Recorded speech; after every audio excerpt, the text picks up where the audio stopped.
And I started talking with them, and truthfully, I had never seen a ballet. I'd never been to the Met. I'd seen probably dance theater, but I'd never been to any of the big time ones. And I just asked quite casually, can I get a ticket? And it turned out it was a ticket to Firebird.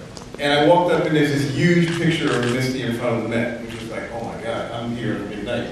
And so it's extraordinary to be there to really see ballet and really see it at that level. And then there was a reception afterwards.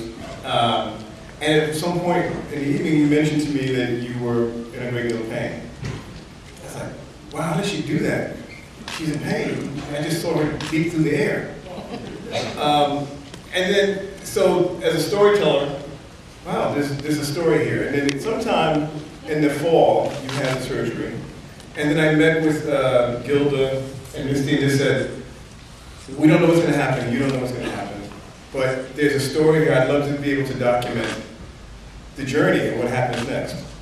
I'd already been aware of Misty on a certain level, but to really be able to watch, basically what I call an artist-athlete, go to a moment where they're here, they're in front of the Met, to have a moment where they might not be able to come back again.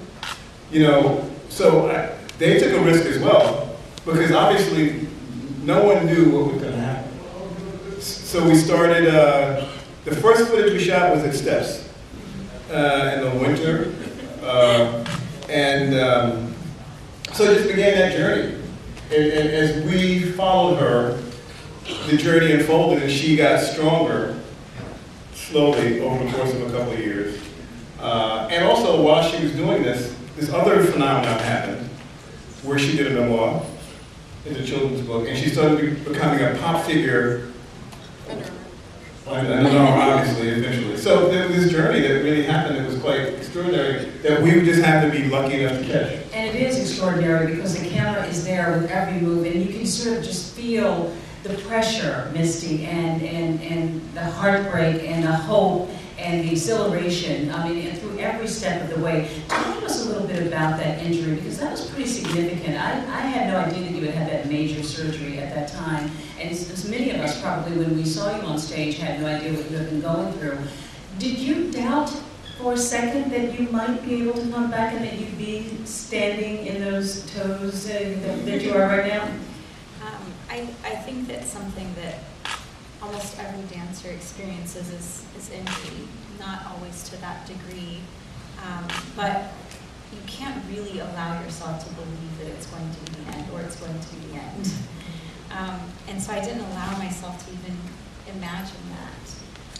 I think I was aware that, well, clearly doctors were saying to me that this might be the end of my career, but there was this naivete, I think, that I had to have in order to be able to continue. And it's interesting just to be able to sit back and watch that process in the film.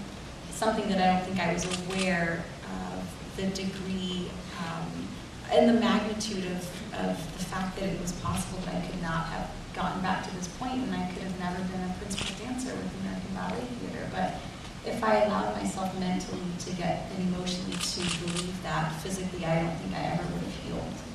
And I just kind of went on with my journey like, this is still my goal. I'm old in ballet standards, but I'm going to keep going. Because nothing has ever really, I feel like, been planned out in a way that ballet standards have set for me. So I just thought, I started at 13 and that's not typical. I'm Black and that's not typical. I got to ABT in 4 years and that's not typical. So I'm still going to be a principal dancer. So just give you not typical and you keep going. 2 months ago when I saw you, you said it still